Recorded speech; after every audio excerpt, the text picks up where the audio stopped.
Makassar di bawah Sultan Hasanuddin melakukan perlawanan terhadap VOC. Karena VOC ingin memonopolikan perdagangan di wilayah Indonesia Timur, sedangkan Makassar ingin melakukan perdagangan bebas di negara lain. Terima kasih. Nah, pertanyaannya, apa hasil dari atau akibat dari perlawanan antara Kesultanan THT dan VOC? Jadi hasil perlawanan dari Ternate itu pada akhirnya berujung pada kekalahan Ternate, di mana VOC berhasil menguasai jalur rempah-rempah di Maluku. Terima kasih atas Dirma atas jawabannya.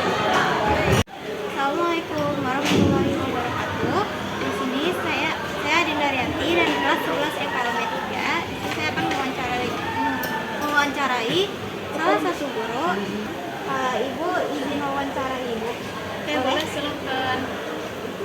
Dengan Ibu siapa?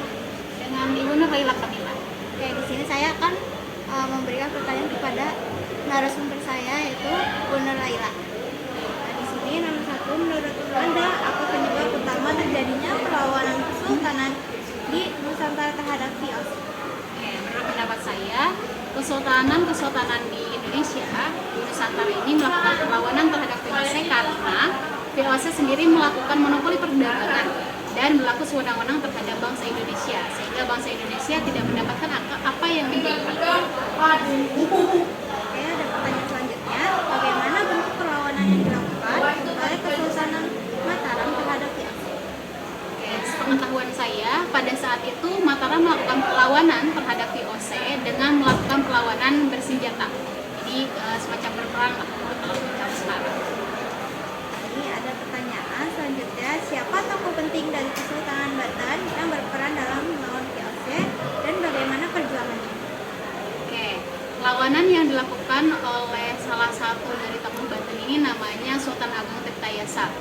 Jadi Sultan Ageng Tirtayasa ini tidak melakukan perlawanan sebenarnya karena Sultan Ageng Tirtayasa ini memegang teguh kedaulatan Banten, tetapi tetap ditangkap karena perlawanan, bukan perlawanan tapi lebih kepada pengkhianatan yang dilakukan oleh anaknya sendiri, sehingga Sultan Ageng Tirtayasa ini ditangkap. Oke, selanjutnya, mengapa Kesultanan Makassar di bawah Sultan Hasanuddin melakukan perlawanan terhadap VOC? Sultan Hasanuddin ini melakukan perlawanan terhadap VOC karena VOC seperti yang dikatakan sebelumnya melakukan monopoli perdagangan. Kemudian selanjutnya masyarakat juga diberlakukan tidak berlakukan sewenang-wenang, tidak mendapatkan haknya.